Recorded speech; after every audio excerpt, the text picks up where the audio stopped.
Bienvenidos campeones a otra edición de Campeones Financieros y hoy estamos de manteles largos porque el día de hoy tenemos a un invitado de lujo. Hoy no solamente vamos a estar el buen Omar, Educación Financiera y un servidor del Lago de los Business, sino que también tenemos a un conocido del medio y que aporta muchísimo valor e información verdaderamente importante para todos los que están empezando en el mundo del ahorro, de las finanzas, de las inversiones. Estoy con Daniel Urias de Cultura Financiera, con doble O, Cultura Financiera, que quien tiene página en Facebook y ya lo conoce, pues sabe que es de las cuentas más grandes que hay de finanzas, ayudas a un montón de gente. Daniel, ¿cómo estás? Bienvenido. Hola, bien, muchísimas gracias. Qué gusto estar con ustedes, qué honor poderme sumar el día de hoy a su podcast y a este trabajo que están haciendo en equipo que me parece fabuloso.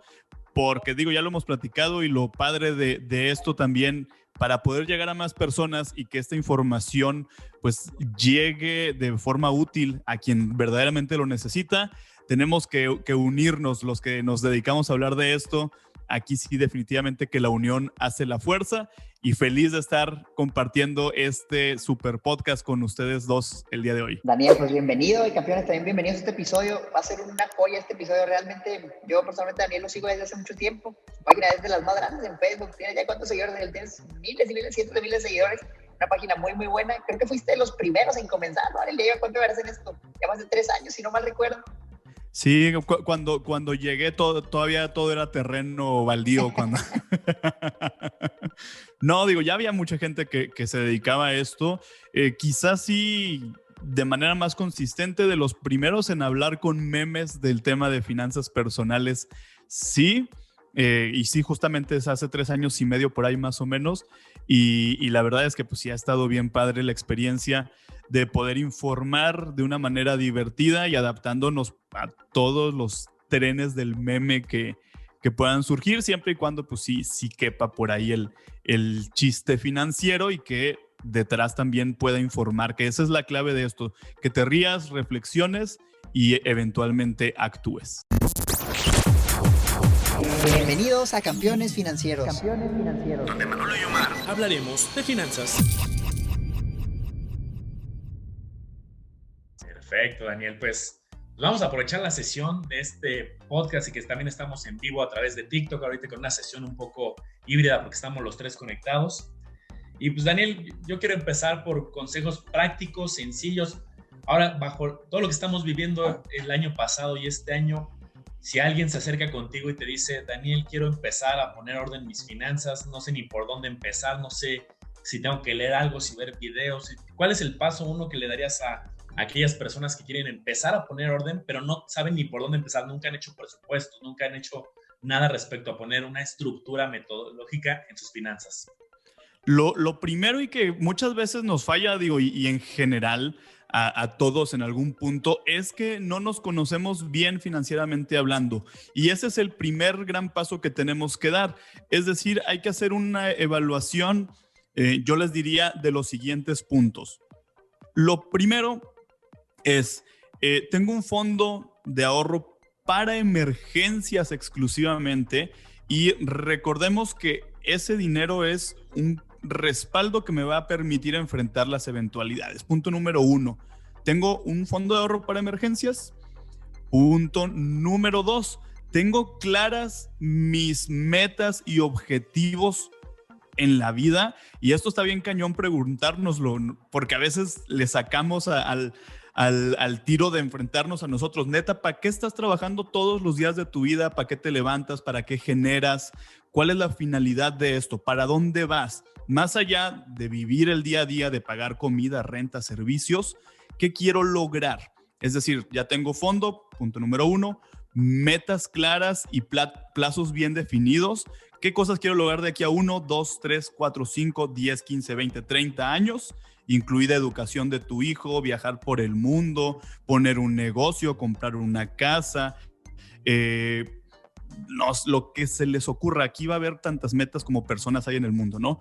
Punto número 3, y que es fundamental, conozco bien cómo estoy distribuyendo mis gastos. y háganse estas preguntas que, dicho sea de paso, pues yo estudié periodismo y en el periodismo funcionan tan bien como en las finanzas personales. Pregúntense, ¿cómo, cuándo, por qué, para qué, dónde me estoy gastando mi dinero? Respóndanse a estas preguntas porque aquí van a encontrar muchas claves importantes de si hay fugas o no de lana. Luego, fundamental, ¿cómo andamos? Ahora sí, y de ahorro para el retiro, ¿cómo andamos? Las dos metas que yo creo que todo mundo compartimos igualitas son fondo de ahorro para emergencias y ahorro para el retiro. ¿Por qué? Porque todos estamos expuestos a eventualidades, porque todos queramos que así suceda, vamos a llegar a viejos y cuando lleguemos a viejos, pues a lo mejor ya no queremos, no podemos trabajar o queremos bajarle o queremos trabajar por gusto, no por necesidad y hay que pensar en el dinero para nosotros mismos, no es para nadie más que para nosotros. Retiro. Finalmente, ¿cómo andamos en la parte de inversiones?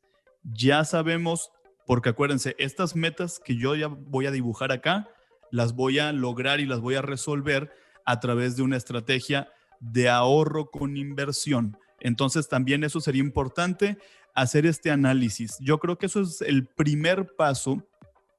Ojo, no les estoy diciendo ya que a partir de ahí se arranquen a contratar el PPR y que tengan sus miles de inversiones y que ese es el primer paso. Esa es como la foto que yo tengo que analizar y a partir de ahí determinaré en prioridades cuáles son los primeros pasos que tengo que dar. En mi opinión, el paso número 1, si descubro que no tengo ahorro para emergencias, sería comenzar a armar mi estrategia para juntar esa lana, porque otra vez, cuando yo ya tenga este respaldo, ya puedo comenzar a trabajar en todas las demás metas. Si me caigo, el fondo de ahorro me sostiene, me levanto más rápido y ni siquiera voy a tener que truncar, aplazar o mocharle dinero a la lana que estoy metiendo para mis metas para resolver emergencias, porque ya me aseguré primero de tener chaleco salvavidas, red, como se lo quieran imaginar. Daniel, me encantan los pasos que comentas y yo te quiero platicar hace muchos años, es tu opinión, porque estoy seguro que como yo hace mucho tiempo, muchas personas nos encontramos endeudadas. Mira, yo recuerdo ahora sí hace unos 5 o más años, salí de una escuela privada con un crédito educativo, porque pues era muy caro, no me alcanzaba para cubrir todo el costo, entonces me endeudé para poder estudiar la universidad. Logré a gritos y sombrerazos salir de la carrera bien endeudado y empecé a trabajar como ingeniero, tenía un sueldo bastante decente, yo creo que valió la pena, pero luego que hice, empecé a recibir un ingreso muy bueno y me lo comencé a gastar, o sea, realmente, desafortunadamente en ese momento, Daniel, yo no conocía tu página, no conocía la página de Manolo, no conocía nada, no había tanta información, ya fue hace muchos años. Yo comencé a gastarme el dinero sin pensar en el ahorro, sin pensar en el fondo de emergencia, yo ni sabía qué era eso, incluso me endeudé más. ¿Y qué pasó? Empecé a aumentar mis ingresos y vi que podía comprar más cosas y dije, oye, ¿por qué no comprarme un carro nuevo en la agencia, mensualidades con otro crédito? Ya tengo un crédito, ¿qué tanto es otro? No decía yo. Entonces lo hice, vendí el que tenía, un Tida muy bonito, ya viejito, di eso de enganche y saqué un carro en la agencia con una gran deuda. Entonces le sumé a la gran deuda de la escuela, la deuda del carro, y tenía tarjetas de crédito, empecé a usarlas. Entonces, para no hacerte la larga, Daniel, yo debía como unos 800,000 pesos y tenía unos 23, 24 años, recién egresado con un sueldo decente. La vida se me hacía muy complicada porque yo cada mes recibía lo que yo pensaba que era un buen sueldo, me quitaban impuestos, me quedaban menos y luego tenía que pagar mis deudas. Y sorpresa para mí, tenía la mitad del sueldo en la mensualidad del carro, la mensualidad de la escuela y ya no me quedaba tanto. Entonces me empecé a ver bastante apretado. Y fue donde dije, oye, pero pues si ya gano bien, ¿por qué no tengo dinero? ¿Por qué no tengo nada ahorrado? Y fue muy duro para mí, hasta no caer en ese vacío donde ya literal lo vas viviendo y vas viendo que no te alcanza para nada más. Fue donde recapacité y comencé a ver, pues, ¿qué puedo hacer? Y pues, las tengo que pagar estas deudas, ¿ya qué hago? No tengo mucho que hacer más que pagarlas. Entonces me tardé como 2, 3 años ahorrando mucho, lo más que podía, vivía con roomies, trataba de minimizar mis gastos para poder tener un poco de dinero extra, para liquidar mis deudas más rápido, abonar un poco extra de las mensualidades. De entrada, te digo, las tasas de interés no eran tan malas, el crédito educativo era como un 9%, y me parece que la tasa de CETES era muy alta también, entonces está bastante bien, por el carro era como un 12%, eso me aportó un poquito más alta. Entonces, en ese entonces, Daniel, si alguien hubiera llegado, hubiera visto tu página, me hubieran dicho, oye, es que necesitas el fondo de emergencia, necesitas el ahorro para el retiro, para mí hubiera sido muy difícil decir, ¿de dónde saco para esto? si apenas estoy pagando la deuda? Entonces yo lo que quisiera preguntarte es, ¿qué le dirías a estas personas que ahorita están en una deuda muy grande, que no ven la salida? ¿Qué es lo que ellos pueden hacer para comenzar? Mencionas puntos súper relevantes y definitivamente en este análisis, cuando vamos arrancando a querer tomar las riendas de nuestras finanzas personales, absolutamente una parte fundamental es el análisis de las deudas. Decías algo y lo quiero retomar porque a veces, y seguramente les ha sucedido, yo hablo mucho del ahorro como tal, como un hábito de nuestra vida, un hábito saludable y positivo, que evidentemente cuando digo ahorro, por supuesto, lo vincularé siempre también a la parte de la inversión, siempre con la sugerencia de no guardar los ahorros bajo el colchón o en el cajón de los calcetines, les digo yo. Pero hay muchas personas, porque yo también hago mucho énfasis en la parte del control fundamental, hay que controlar los gastos, hay que conocerlos, controlarlos y optimizarlos para poder disfrutar mejor el dinero. ¿Qué pasa? Y aquí justamente es a donde voy. Hay quien me dice, oye, pues es que no manches, en lugar de estar hablando de pichicatear el dinero y de controlar los gastos y administrarse y que no sé qué, mejor, ¿por qué no te pones a hablar de cómo generar ingresos extras? Y ya todo esto, con respecto a tu historia que bien nos decías, pues a ti te empezó a ir bien y empezaste a ganar más, pero no nomás por el hecho de ganar más dinero significa que vayas a tener cero broncas económicas. Si yo empiezo a ganar más, pero en la misma proporción, empiezo a gastar más de forma descontrolada, sin tener un plan, sin administrarme, y empiezo también a recurrir a las deudas fuera de control, vale gorro que gane 100,000, 150,000, 300,000 pesos, voy a vivir estresado y endeudado y en problemas en la misma proporción.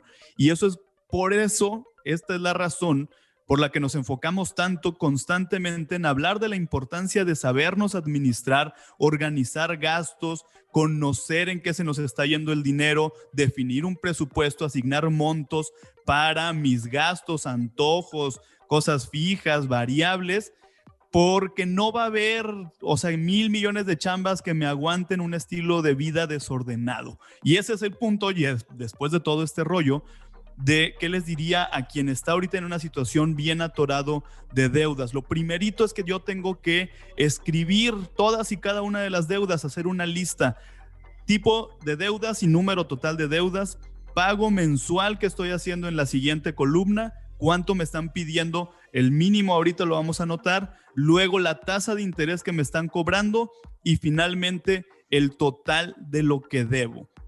A partir de ahí yo voy a tener que identificar qué opciones tengo. Si no me he atrasado todavía en los pagos, pero ya estoy muy apretado, siempre hay la opción de negociar. Desde negociar con el banco, reorganizar la deuda, que sería una reestructura de deuda, hasta refinanciar la deuda.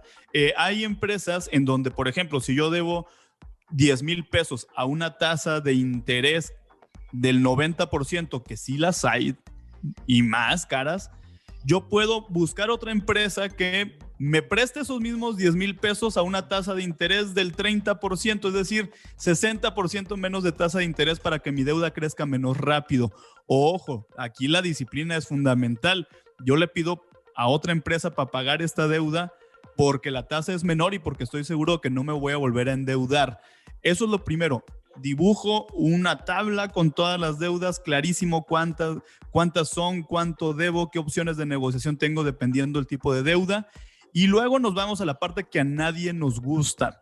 Ya lo decías tú ahorita, tú tuviste que hacer sacrificios para ponerte en orden y tuviste que bajarle cañón a tus gastos para poderle destinar más dinero al pago de las deudas.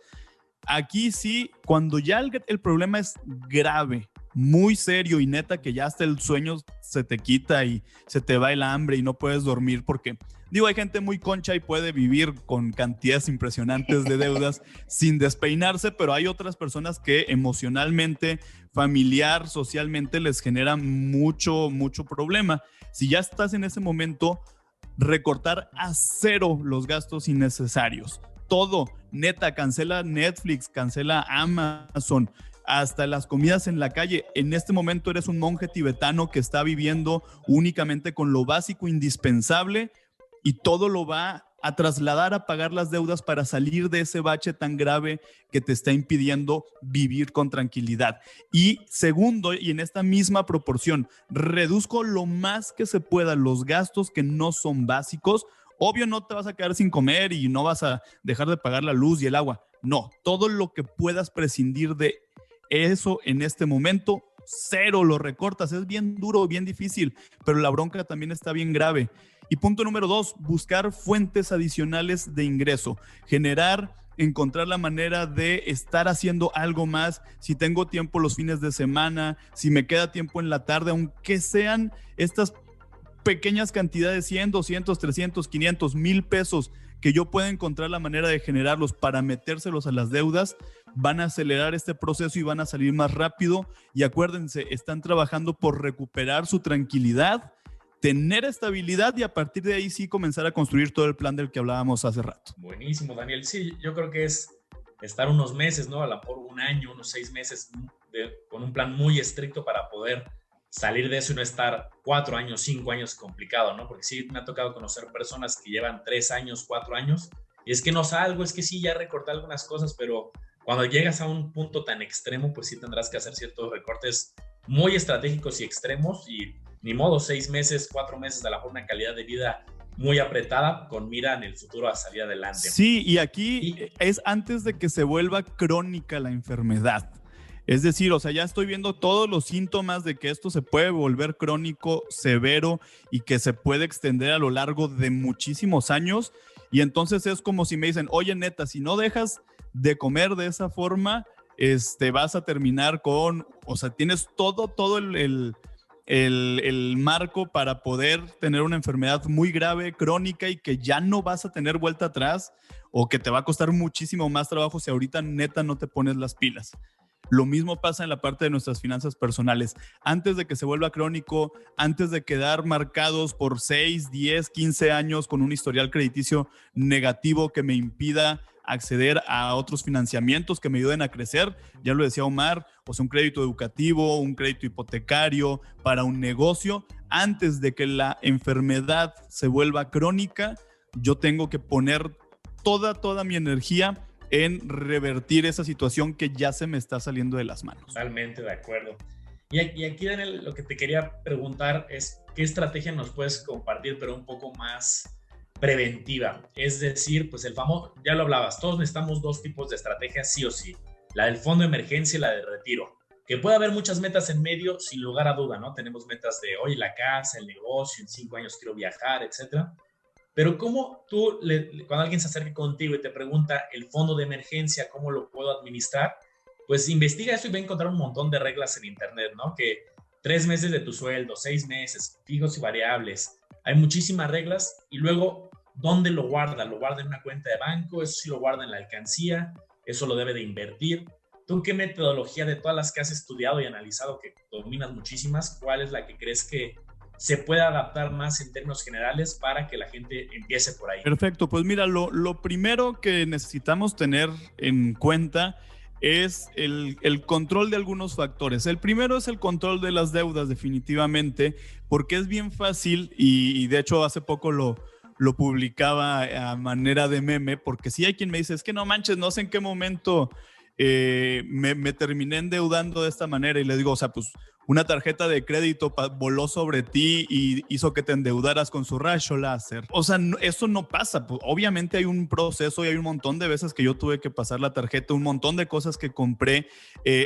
Evidentemente va a haber escenarios en donde sea de una situación de emergencia, por supuesto, pero cuando todo fueron compras de consumo cotidiano, tarjetazos en Amazon, en Shein, en AliExpress, o donde se les ocurra que haya, es ahí donde pues evidentemente estuvimos consumiendo un montón de cosas a crédito que ni siquiera en caso de una emergencia las podemos vender a buen precio, ¿no? Por decir algo. Entonces, lo primero que yo tengo que hacer como medida preventiva o de mantenimiento de unas finanzas saludables es cuidar el nivel de endeudamiento que tengo. ¿Cómo le hago para cuidar esto? Siempre manteniendo esta proporción que incluso está medida como capacidad de endeudamiento por parte de las instituciones financieras, que es no exceder el pago mensual de mis deudas a lo equivalente al 30% de lo que gano.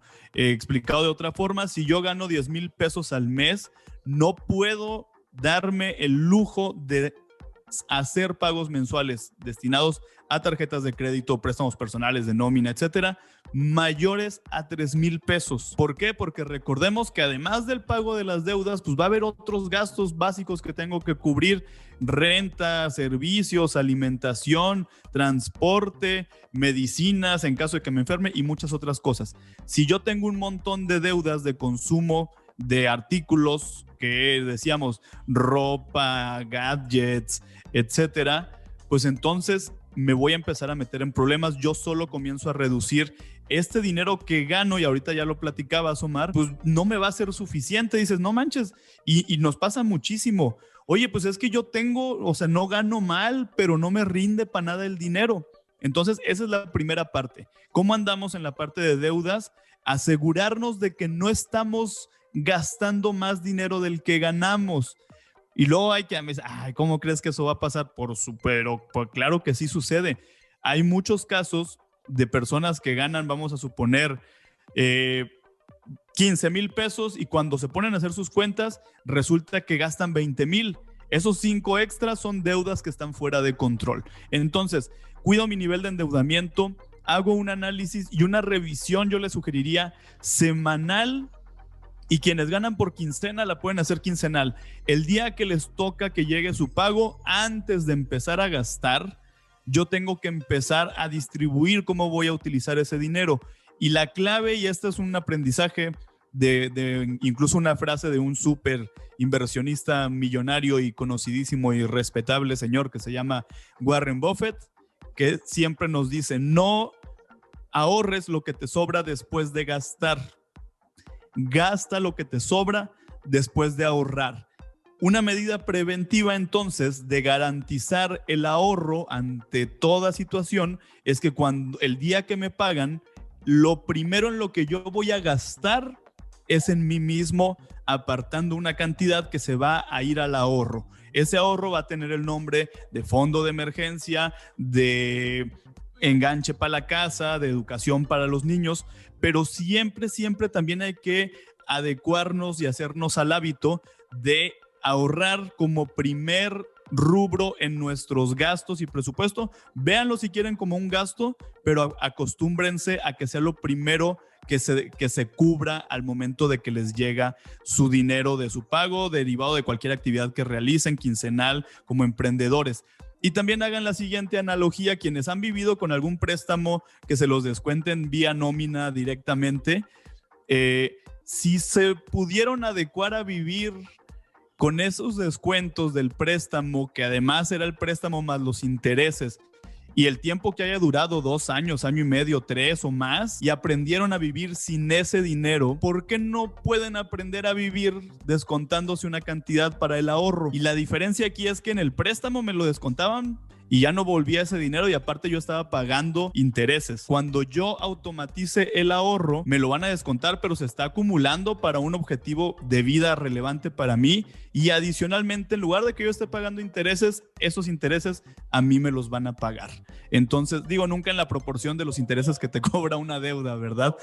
Pero de todas maneras, o sea, a mí me van a estar dando lana, y créanme que el cerebro es tan bueno para aprender a sobrevivir con menos, que se va a adaptar a que esa cantidad que ya le están destinando al ahorro va a representar a la vuelta de 2 quincenas, un mes, mes y medio, ya ni se van a acordar ni lo van a sufrir. Y ojo, también esto es importante, yo así ya estoy poniendo estos candados, como decíamos, preventivos, y finalmente tengo que conocer, decíamos todos, mis gastos y ponerme límites. Aquí sí siempre les digo yo, hasta en broma, y no, gobiérnense.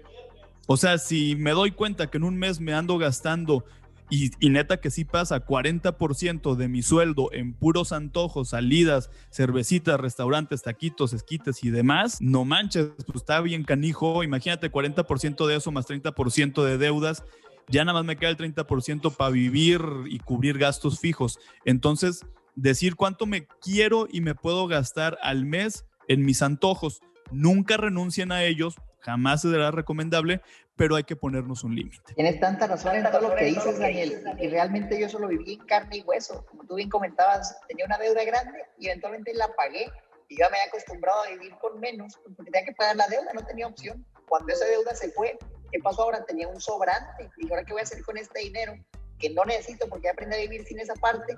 Lo voy a comenzar a invertir, y fue donde comencé a meterme en todo este mundo de las inversiones, pero ya con esa experiencia mala. Entonces lo que hice es mantuve mi gasto igual. Dije, pues ¿para qué gasto más? Mejor lo empiezo a invertir. Y ya después de algunos años dije, ahora sí lo voy a aumentar un poquito, porque también, como bien mencionas, y eso me gustó, Daniel, no se trata nada más de gastar lo menos que puedas, ahorrar todo. Yo te diría, pues disfruta la vida y busca ganar un poco más para ampliarte esas posibilidades de lujos que te puedes dar, pero que no representen, como decías, el 40% de tu ingreso. Un monto razonable. Ahorita a ver qué opinas tú, Daniel. Yo diría 10% que te lo gastes en lo que quieras. Gástatelo si te quieres ir a un viaje a la playa. 10% a mí se me hace sano al mes, y a lo mejor ocasiones especiales si quieres un poquito más, siempre y cuando cumplas con lo demás, que ya no tengas deuda, que tengas tu fondo de emergencia, que estés invirtiendo algo. Daniel, yo te quería preguntar específicamente tu opinión sobre las tarjetas de crédito, y es que es una espada de doble filo. Están por un lado, como tú decías, tarjetas de 90% de interés, personas que van a estar pagando intereses y dicen el crédito es el diablo, sabes que eso nunca lo saques, pues lo mejor es pagar todo en efectivo. Por otro lado está a lo mejor el totalero, que dice yo pago todo con tarjeta y recibo mi 2% de recompensas en efectivo, recibo mis vaquillas, mis noches de hotel, viajes. ¿Cuál es el punto adecuado, Daniel? ¿Deberíamos sacar tarjetas, utilizarlas, o es mejor, sabes que puro efectivo de contado y así no me endeudo? ¿Qué opinas tú sobre eso? Es una muy buena pregunta, porque como bien lo dices, el miedo o la sobreprotección que tengamos hacia el hecho de tener un instrumento financiero de crédito, como puede ser una tarjeta, a lo que nos va a llevar eventualmente, pues, es a convertirnos en parias de las finanzas o del mundo financiero. Es decir, no vamos a tener un historial que nos respalde el día de mañana, que quizá queramos crecer a través del financiamiento, decíamos, como puede ser de financiamiento para poner una empresa, para comprar una casa, que difícilmente pues vamos a llegar y así de contado a echar el billetazo para comprarme una casa. Casi eso no sucede. Uno de los caminos es a través de los créditos hipotecarios. Pero ¿qué pasa si yo me resistí toda mi vida a tener, aunque fuera una tarjeta de crédito? Entonces, el día de mañana que llegue a querer obtener un crédito hipotecario, pues no voy a existir en la lista. Es decir, importante comenzar por el hecho de que nadie te mete a buró. El día que alguien les hable, quienes nos están ahorita escuchando, quienes nos están viendo, el día que alguien les hable con la absurda amenaza de te voy a matar a buró, hijo, ustedes así con toda tranquilidad les pueden decir, tranquilidad y seguridad, a ver, carnal, tú no me vas a meter a buró. ¿Sabes por qué? Porque yo me metí solito. Y nosotros solitos, el día que recibimos una tarjeta de crédito, que tenemos un plan celular, que pagamos el servicio de internet o de televisión por cable, hasta la Comisión Federal de Electricidad reporta buró de crédito. Ese día nosotros solos nos metemos a buró de crédito con la intención de que se vaya registrando mi historial, me vayan calificando positivamente si pago puntualmente, pero evidentemente la consecuencia será que si no pago a tiempo, entonces va a haber una calificación negativa. Por lo tanto, la tarjeta de crédito sí es necesaria, sí es útil, no solo por el hecho de que puedo comprar a crédito con ella, sino porque me va a permitir construir este historial positivo, pero hay que utilizarla con estrategia, con responsabilidad, comparando los productos, como bien mencionabas, Omar. Va a haber tarjetas que tienen unas tasas de interés altísimas y otras que tienen tasas de interés que cuando las comparas con estas del 90, 100% y las ves del 30 y tantos, dices, bueno, pues, hay un enorme espacio de diferencia. Hay que comparar, decíamos, hay que elegir, hay que usarlas responsablemente, hay que conocer detalles tan básicos como fecha de corte, fecha límite de pago.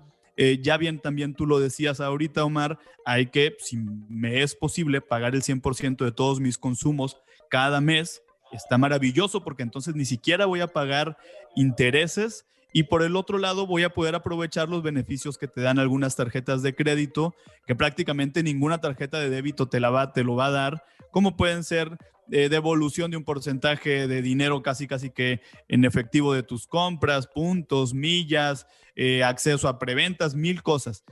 Pero yo sí le sugeriría todo aquel que esté pensando en dar el paso de tener una tarjeta de crédito, piense que está adquiriendo, como ya bien lo decías, es un arma de doble filo y siempre tengo que estar cuidando de que la navaja no me vaya a pegar, porque sí, o sea, ojo, y aquí les va porque luego me dicen, ay, no manches, pues es bien fácil decirlo. Hay que estar conscientes de que las finanzas personales y en general son 90% emocionales, 10% conocimiento técnico y numérico.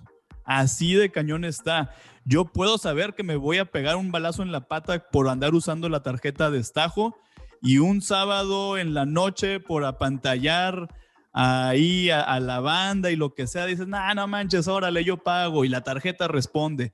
Me ganó la emoción. Y todo el tiempo estamos compitiendo contra nuestras propias emociones. Por eso también dentro de esto, los créditos, el manejo de nuestro dinero, las decisiones financieras que tomamos, siempre también hay que estar muy conscientes de qué emoción está detonando en mí el impulso de compra. Y hay que tratar que esos impulsos de compra sean con la de débito y no con la de crédito. Sí, muy valiosos consejos, Daniel. La verdad es que, fíjate, yo la otra vez revisaba qué tasas tenía yo en mi tarjeta, y en su momento la revisé cuando lo saqué, pero ya no me acordaba, porque realmente a mí no me preocupa por el hecho de yo ser totalero, nunca pago intereses, pero sí la revisaba y sí estamos hablando de tasas que dan miedo, ¿no? Bien dices, hay tasas que pueden irte al 70, 80%, las mías no eran tan elevadas, pero de todos modos, jamás vas a poder comparar una tasa de una tarjeta de crédito con una de inversión, ¿no? Por más buen inversionista, inviertas en bolsa, tengas algunas inversiones extraordinarias, en el largo plazo es insostenible y totalmente muy buenos los consejos. Y yo me quiero ir al otro extremo. Déjame preguntarte de manejo de deudas y de corto plazo y de fondo de emergencia. Me quiero pasar a una inversión que nos llega mucho en la comunidad de Omar, en la mía, en la tuya seguramente también. Ok, ya una vez librado el fondo de emergencia, ya tengo control de deudas, ya tengo mi presupuesto, ya voy avanzando. La otra inversión que comentabas, Daniel, que es la de que todos también tenemos, que es la parte de retiro, pues hay muchas alternativas allá afuera, ¿no? Hay quien te dice, oye, pues métele más dinero a tu Afore, otros dicen, contrata un plan individual de retiro, otros dicen, invierte por fuera, hay quien te dice, bienes raíces. Hay muchísimas teorías y análisis. ¿Tú qué le puedes decir a estas personas que ya hicieron la disciplina, ya dieron el primer paso y ahora quieren dar una estructura más avanzada, pero en cuanto a retiro? ¿Qué consejo nos podrías dar ahí? Perfecto, pues ahí lo primero es que tenemos que identificar si ya contamos con una cuenta Afore, punto número 1. Y luego están ahí los aforefóbicos que ya nomás dice uno Afore y ya se ponen ahí bravos. Pero el punto, o sea, pues, a ver, no estamos hablando de, es el mejor instrumento, no. Hay que estar conscientes de que todo aquel que comenzó a trabajar después del 1 de julio de 1997 bajo un esquema de seguridad social, llámese IMSS, posteriormente el ISSSTE también se suma al esquema de Afores o cuentas individualizadas, por derecho, de manera obligatoria e irrenunciable, tienes una cuenta Afore. O sea, ya la tienes ahí, yo no decido, porque de repente hay esa confusión en donde hay gente que casi que te dice, no, pues es que mira, este hogar no acepta Afores y no, gracias, ¿no? No, la tienes, o sea, si cumples con estas características que mencionamos, se te abrió una cuenta Afore el día que te dieron de alta como trabajador en alguno de estos esquemas. Ya venía ahí en tu paquete así de beneficios de esa alta, venía la cuenta de la Afore. Por eso es bien importante conocer, tener el control de en dónde estamos, porque ahí se está acumulando una lana que es para nuestro retiro, y a partir de que identifiquemos en qué Afore estamos, que ojo, no es lo mismo Afore que banco, ni que aseguradora, ni que casa de bolsa. Las Afores son entidades financieras privadas independientes de estos otros que ya mencionábamos. Hay algunas que pertenecen a grupos financieros que tienen banco y que tienen 1000 cosas, pero ellas existen por sí solitas. Si ustedes tienen una tarjeta de débito de algún banco no significa que tengan la Afore ahí, no necesariamente. Yo puedo tener mi tarjeta de Citibanamex y no necesariamente que mi Afore esté ahí. Son cosas independientes. Eso también es importante recalcarlo. Entonces, tomar el control para saber en dónde sí quiero que se administre mi dinero. A partir de ahí, estar conscientes que quienes ojalá cumplan muchísimos años cotizando y logren llegar al final de sus días con esa cuenta, metiéndole constantemente las aportaciones que por ley corresponden, estar conscientes que el dinero que me va a dar esa cuenta, quienes ya la tienen, insisto, es insuficiente. Digo, no es malo, pues a nadie nos regalan ni 100 pesos, ojalá, pero va a ser insuficiente. A partir de ahí, entonces tengo yo que complementar. Quienes somos independientes, todavía la tenemos la historia más complicada porque tenemos que ver por nuestros propios medios qué instrumento nos va a convenir. Yo sugiero el plan personal de retiro, ojo, como un blindaje. Es decir, esta es la maleta blindada, la que trae candado, la que sí o sí va a llegar a los 65 años y cuando la abra voy a poder usar ese dinero. Esa sería la primera parte de mi estrategia, un plan personal de retiro que puede ser desde montos de 1,200, 1,300 pesos mensuales, luego nos gastamos más en otras cosas que ni nos las quedamos después. Y ojo, no cuesta porque no estás gastando, es tu aportación para ti mismo. O sea, a partir de ahí tú puedes empezar a ahorrar en un plan personal de retiro. Habrá muchos montos, muchas características diferentes, eso hay que conocerlo y checarlo. Pero esa es la primera parte de una estrategia. Si ya tengo Afore, complementa con un plan personal de retiro. Si no tengo Afore, empieza por un plan personal de retiro. A partir de ahí que ya este es tu ahorro blindado, puedes comenzar a explorar otras opciones también para ir formando patrimonio, que esa sería otra de las alternativas. Hay quien me dice, no manches, pues yo mejor me compro unos departamentos y los rento. Sí, pero consideren que el hecho de invertir probablemente en algunos bienes inmuebles también implica riesgos, desde desastres naturales, desde que le rente a alguien que ya quede de paracaidista y no se quiera salir de ahí, implica invertirle para mantenerlos en buenas condiciones, darles mantenimiento, pagar impuestos, predial, en fin, este es otro tipo de inversión que puede funcionar. Por supuesto que estaría chidísimo vivir de mis rentas, pero me implica algunos riesgos que a veces no estoy viendo. Y finalmente, otros instrumentos como pueden ser tener pues mis inversiones en acciones, en ETFs, en fin. Pero estos son variables y son a mi voluntad. Es decir, el día que yo quiera comprar más acciones, las compro. El día que las quiera vender, las vendo. Y si se me pega la loquera y las quiero vender antes de los 65 años y me gasto ese dinero, yo ya solito me metí el pie. O si un día me pasan 10 años y no quise comprar más acciones o terminé queriendo no rentar el departamento que compré, sino queriendo vivir en él, y llego a los 65 años ya con el caballo cansado, sin dinero y con ese plan modificado, entonces ya me metí el pie a mí mismo.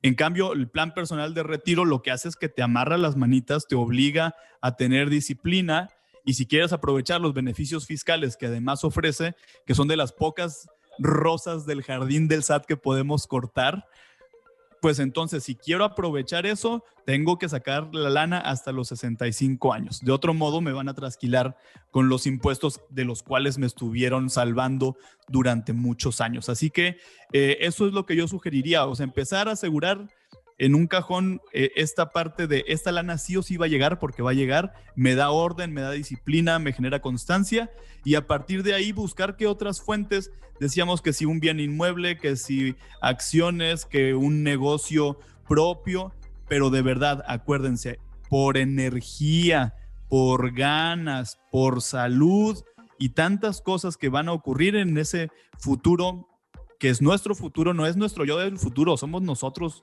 de ahorita los que vamos a determinar nuestro propio futuro. ¿Cómo vamos a llegar? Y el ideal, acuérdense, hay que llegar a ese momento para trabajar por gusto, por ganas, por terapia ocupacional, que si no puedo trabajar no se convierta en un impedimento para vivir con estabilidad.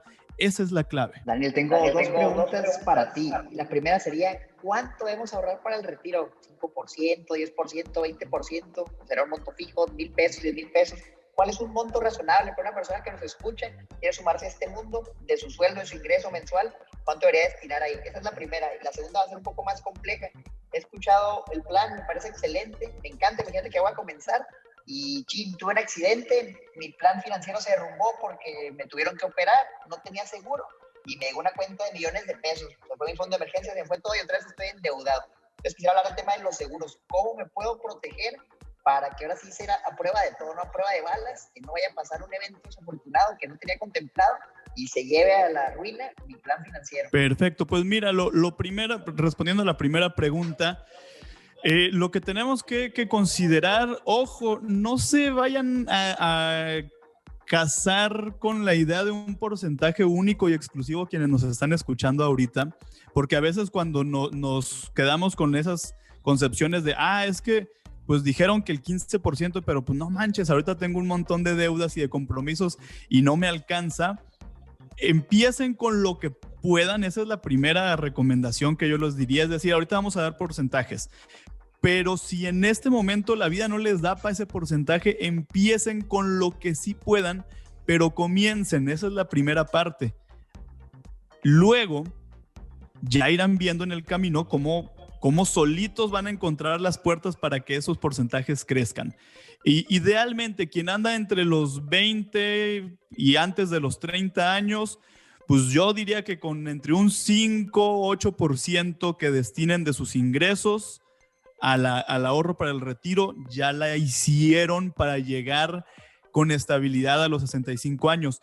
La gran ventaja de los que son más jóvenes es que con montos más pequeños van a lograr acumular cantidades mucho mayores, no solo por la lógica de que pues voy a ahorrar más años, obviamente, pero también porque al ahorrar en un instrumento de inversión, voy a lograr generar intereses sobre los intereses de los intereses de los intereses por mucho más tiempo, que esto es el interés, el famoso y maravilloso interés compuesto, y entonces yo voy a poderle ganar mucha más lana a mis ahorros porque voy a tener más tiempo para dejar madurar ese árbol.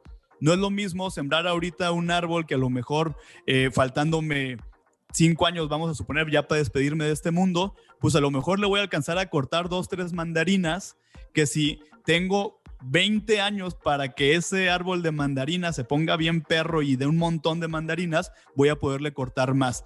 Decía, muchas veces me dicen, no manches, pero es que pues voy empezando a trabajar, estoy chiquito y no puedo. Pues no, pues a lo mejor tú tienes menos ingresos, pero, y esto lo decía un economista conductual que es Raúl Martínez Solares, buenísimo por cierto, dice, pero tú eres rico en tiempo, en minutos, cosas que otras personas, pues ya que estamos más cerca de los 60 años, pues ya tenemos menos riqueza en tiempo.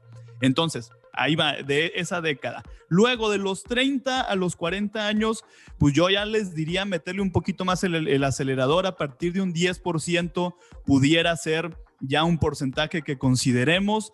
Quienes andan en los 40 años, pues ya empieza el escenario a ponerse un poquito más color de hormiga, por ahí del 15% quizá. Si queremos, decíamos, llegar con este monto exclusivamente pensando en el puro plan personal de retiro. No estamos pensando en la que comprarte aparte los bienes inmuebles y todo, el puro plan. Y ya quienes andan en los 50 y tantos años, pues ya la ventana que tienen o técnicamente en inversiones, el horizonte al cual se están enfrentando, pues es mucho menor. Ya ahí casi ya les diría, pues entre meterle con todísimo 30-40%, que está cañón, y lo entiendo perfectamente. Ya en esos escenarios, si yo nunca he visto por mi retiro, si no tengo Afore y apenas ahorita en los 50 y tantos años lo estoy considerando, ya es muchísimo más cuesta arriba la situación. Por eso aquí la recomendación es comenzar lo más jóvenes que podamos, con la cantidad que se pueda. Ahora, la otra parte de la estrategia de los seguros, pues miren, los seguros básicos elementales yo les diría que son 3. Seguro de gastos médicos mayores, es importantísimo contar con él, porque ya lo hemos visto 2020 y lo que va de 2021, simple y sencillamente la enfermedad de pues del siglo, espero que sí, que ya no venga una todavía más cañona, pues ha sido el coronavirus, que pues los casos andan entre $500,000 hasta $1.500,000, 2 millones de pesos, dependiendo la severidad, el tiempo de que te internen, si estuviste en terapia intensiva o no. Y obviamente no hay ninguna economía, como bien lo decía Omar, que te aguante estable golpes de esta magnitud. Ese es el primero. Si hoy yo tengo seguridad social, pues entonces pensar probablemente en un seguro de gastos hospitalarios que pueda complementar de alguna manera esta cobertura con la que ya cuento, que es la seguridad social. El seguro de vida, pero no solo el seguro de vida en caso de que me muera, porque eso es para proteger a mis dependientes económicos si los tengo. Si no los tengo y soy solito y ni perro que me ladre tengo en este momento, el seguro de vida con la cobertura de invalidez me va a permitir que en caso de una situación bien desafortunada en la cual incluso yo quede impedido de volver a desarrollar mis funciones laborales, profesionales que me generan ingresos, yo voy a recibir ahí una cantidad que me va a permitir rescatar lo más que se pueda de mi estabilidad económica. Y finalmente el seguro para casa, que luego pensamos que no nos va a pasar, que, ay, no manches, pues es la casa, ¿qué le va a pasar? Y pónganlo en perspectiva. ¿Qué vale más, la casa o el carro? ¿Qué vale La más, casa, mi mucho. vida o el carro como tal, ¿no? Entonces, ahí luego también luego tenemos como que medio desproporcionadas nuestras prioridades, pero hay que revisarlo y volvemos al punto, decíamos, no, antes de caer en la frustración del no puedo, porque nuestra reacción inmediata es, ay, no manches, entonces voy a vivir para pagar seguros y para pagar el retiro y que no sé qué, y luego mi presente para disfrutarlo, ¿cuándo? Hay que ver cómo sí podemos y por dónde podemos comenzar. Esa es la clave fundamental y decíamos, en el momento en el que yo empiezo a ponerme estos candados, oye, tengo que pagar la póliza del seguro de vida, tengo que pagar la póliza de gastos médicos y mi plan personal de retiro, neta, solito todo se va acomodando para que sí lo pueda pagar. Ojo, decíamos también, si dices, es que neta mis ingresos ahorita apenas si me dan para cubrir lo básico y ni tengo antojos, ni tengo ahorros y medio salgo con lo básico, entonces ahí no tienes una bronca de gastos, tienes una bronca de ingresos y hay que modificarlo. ¿Es fácil? Pues no. ¿Va a ocurrir de la noche a la mañana? No. Pero si ya identificaste que con el ingreso que tienes ahorita y privándote de cualquier gusto, aún así te sigues sintiendo corto, forzosamente tienes que buscar la manera de que esos ingresos crezcan, ya sea buscando un nuevo empleo, ojo, no vayan así, hoy renuncio y a ver luego que encuentro, o sea, hasta que ya tengan el otro mecate agarrado, sueltan o sobre esos ingresos que ya tienen ahorita en un trabajo estable, pueden buscar otras fuentes de ingreso para comenzar a crecer. Es fundamental, una cosa va con la otra. Me administro, crezco mis ingresos y a partir de esa combinación viene la magia de poder, entonces ahora sí, repartir para mi protección, que son los seguros, que es mi fondo de ahorro para emergencias, y repartir para mis metas que me van a permitir alcanzar lo que yo verdaderamente quiero y anhelo en la vida. Ahorita me quedó bien marcado tu ejemplo de las prioridades porque me acordé de un amigo que tiene el seguro del celular. Ese siempre lo paga, el seguro del celular, y que si mi pantalla que me la cambien, que cualquier daño, pero no tenía seguro de gastos médicos, ni de vida, ni plan de retiro, pero el celular era su prioridad, que si se le perdía, sí tenía su cambio con un... Bueno, y ahí les va el seguro de casa, hasta tiene cobertura en caso de que te vuelen el celular y computadora, cámaras fotográficas, aunque no estés en tu casa, es decir, tú andas en la calle, se te llega a romper o te lo llegan a robar o lo que sea estando en tránsito, el seguro de casa también te protege eso y te cuesta por ahí como entre, así bien carísimo, caricicérrimo, 5,000 pesos al año, pero más o menos en promedio debe andar como entre los 2,000, 2,500 pesos anuales. Entonces, neta, no es negocio para tu amigo y para quien tenga nada más el seguro del celular, que luego son mucho más caros si te los venden en la tienda de telefonía. No, pues para eso mejor cómprense el seguro de casa y ahí trae cobertura para este tipo de electrónicos que además pues los ando yo transportando de un lado a otro y que se exponen más. El seguro de casa también te cubre, pero sí, completamente de acuerdo contigo. Cómo luego nos preocupamos más por proteger unas cosas muy reemplazables y nos olvidamos de otras que son irreemplazables como nosotros mismos. Saquen cuentas cuánto dinero han ganado a lo largo de toda su vida, de todas sus quincenas, de todos sus meses, de todos sus proyectos. ¿Cuánto han generado? ¿Cuánto valen ustedes en términos fríos, si quieren, y numéricos y económicos? Pero su valor, así visto, así con frialdad, es lo que producen el día de hoy. ¿Cuánto cuestan ustedes? Profundo, Manolo, me encantó. Daniel, yo por último quisiera resumir todo esto, mapearlo para darle un proceso que pueda seguir a la persona que lo está escuchando, paso a paso desde que comienza. Entonces yo te diría, yo recibo mi nómina, me la depositan, ¿qué debería hacer con ese dinero? ¿Me lo gasto, invierto aquí, mi plan personal, el seguro? ¿Cómo lo haría paso a paso, Daniel Urias? Paso número 1, llega mi sueldo y analizo cómo lo voy a distribuir. Es decir, tenemos que acostumbrarnos a hacer un presupuesto sí o sí. El presupuesto se va a dividir con gastos fijos, gastos variables, ahorros, pago de deudas. Básicamente, ese primer ahorro, cuando yo arranco en mi presupuesto, va a ser para el fondo de ahorro para emergencias. Lo amarro, lo dejo listo, decíamos, idealmente 3 meses para empezar de mis gastos básicos, más importantes y los que son ineludibles, los que sí o sí en una situación de emergencia tendría que sí cubrir. Entonces, primero, presupuesto. Dentro del presupuesto voy a abrir el cajón del ahorro. Ese cajón del ahorro se va a empezar a llenar con el dinero del fondo de emergencia. Termino el fondo de emergencia. Segundo, metas, definir corto, mediano y largo plazo. En el corto, mediano, cosas que quiero lograr, a lo mejor sencillas, digamos, vacaciones, algún tema a lo mejor de ir al dentista, o lo que quieran que ocurra de aquí de unos meses hasta un año máximo. Luego nos vamos a revisar qué otras cosas quiero lograr en los próximos 3, 4, 5 años, que son bien relevantes, pero que van a necesitar por su magnitud un poco más de tiempo. Y finalmente, también la que yo les diría que sí o sí tenemos que arrancar en cuanto acabemos fondo de ahorro para emergencias. El siguiente que yo tengo que ver qué tranza con él es el ahorro para el retiro.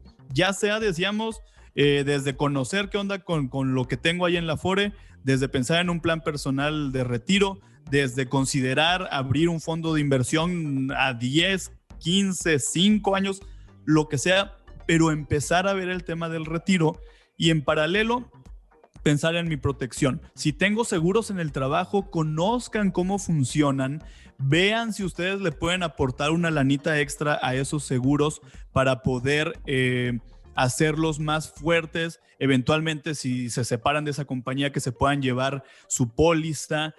Si a lo mejor nada más en el trabajo tengo seguro de vida, pero ese seguro no tiene la cobertura de invalidez, pidan que ustedes la paguen de su cuenta. Ha de costar $1,000, $2,000, una cosa así al año. Igual con el seguro de gastos médicos mayores, pidan contratar una extensión para que, les decía, el día que se separen de la compañía, se puedan llevar eso y les respeten la antigüedad. Es decir, tomar el control sobre estos pequeños ámbitos de las finanzas personales que ahí andan volando y luego los ignoramos y los desconocemos. También importantísimo, el presupuesto me va a ayudar a lo que decíamos ahorita, que no se me vaya 40, 50% de mi sueldo en gustos, medirlos, identificarlos, ver el tamaño de las fugas que hay ahí, recortarlo, definir qué monto me voy a dar para mis gustos, para mis chicles y para pasármela a todo dar, también es importante. Y en el camino y a lo largo de la vida de todo este proyecto que estamos armando, siempre cuidar que las deudas que no vaya a volar una tarjeta de crédito sobre mí y con su rayo láser me haga endeudarme a lo desgraciado. Siempre esa revisión de las deudas, este termómetro de te mantengo bajo control, va a ser fundamental, porque incluso aunque yo tenga muy buen historial de crédito, por citar un ejemplo, y llego a pedir un crédito hipotecario, pero ya tengo mi capacidad de deuda al tope, no me van a querer prestar o no me van a poder prestar lo suficiente para un crédito hipotecario. Entonces, yo les diría, eso es este control, esta medición, esta constancia y esta definición de prioridades. ¿Qué es más importante en este momento? Ya lo decías perfectamente bien ahorita, Omar. Si yo no tengo seguro de gastos médicos, estoy expuesto todo el tiempo a enfermedades y a situaciones que pueden sacarme completamente de equilibrio. Yo soy el activo más importante de mi vida y alrededor, y en función a eso, lo que más mejor y más rápido tendría que proteger es a mí mismo. Perfecto, Daniel. Pues qué buenos consejos. Creo que fue un episodio bastante introductorio en muchos temas, porque podemos hablar aquí horas de cada uno de ellos, pero has dado consejos muy, muy valiosos. Pues gracias a todos los que están en vivo. No sé si a mí me gustaría a lo mejor ya cerrar con que nos digas dónde pueden encontrar a Daniel. Tienes información de muchísimo valor. Nos platiques un poco qué tienes en mente, qué traes, algún proyecto, dónde pueden encontrar información de Daniel y que quieran aprender más de cultura financiera. Pues miren, estamos prácticamente casi en todos lados. En Instagram, en Twitter, en Facebook, en YouTube, en TikTok, en LinkedIn como Cultura Financiera. Cool se escribe con doble O, por eso siempre lo alargo tanto la U, es como cool, como chido en inglés, Cultura Financiera, y en www.culturafinanciera.com. ¿Qué traemos ahorita ahí en camino? Pues ahorita todavía no les adelantaré nada, pero ya en un par de mesecitos vamos a iniciar con una nueva etapa de contenido. Yo acá le mando muchos saludos a quienes están conectados en esta parte también en vivo mientras platicamos, que la estamos compartiendo con TikTok. Les mando un saludote también a quienes andan acompañando esta conversación. Mil gracias. Y pues básicamente les diría, síganos, escríbanos, compártanos sus experiencias. Siempre es maravilloso saber cuando alguien puso en práctica todas esta serie de recomendaciones que compartimos tanto ustedes como nosotros y otros especialistas muy queridos y muy serios, que qué bueno que cada vez somos más y nos conocemos y trabajamos también en equipo en diferentes proyectos. Es increíble, es la sensación más gratificante de todas, el saber cómo cuando tú mismo decides cambiar lo que no te está gustando y lo que no te hace sentir cómodo por cosas que sí te den tranquilidad, estabilidad y te permiten alcanzar tus proyectos, y nos lo comparten que fue a raíz de estas recomendaciones que nosotros todos los días publicamos en nuestras redes sociales. Créanme que es cuando se resignifica por el trabajo que hacemos y dices, está bien fregón seguir en este camino. Totalmente, campeón. Yo los invito a que vayan, que sigan a Daniel en todas sus redes. Realmente son los mejores memes también que van a encontrar, además de mucho contenido de valor. El contenido es bien valioso. Vayan a seguirlo en todos lados. Yo lo sigo desde hace mucho tiempo y Daniel, te felicito, tu contenido me gusta mucho. Ojalá podamos seguir colaborando en el futuro. Y recordarles, campeones, también que nos sigan a Manuel en todos lados. Estamos, primero que nada, como Campeones Financieros. Estamos en YouTube, en Spotify, Apple Podcasts, cualquier plataforma de podcast, Google Podcasts, etcétera. Ahí nos van a encontrar. Y también tenemos nuestras comunidades individuales. Manolo sale como el lago de los business. Yo como Mario de Educación Financiera. Estamos igual que Daniel en todos lados. Los invito a que nos sigan y ahorita vamos a quedar con los que están en TikTok para platicar un ratito con ustedes, más personalizado. ¿Qué más se me pasa por ahí, Manolo? No, pues muchas gracias. Para el podcast cerramos esta sesión. Nos vemos en el próximo episodio. Un gustazo tenerte, Daniel. Fuerte abrazo y nos vemos en Cultura Financiera con mucha más información. Abrazote a los dos, cuídense muchísimo y otra vez un gran honor haberlos acompañado. Hasta la próxima.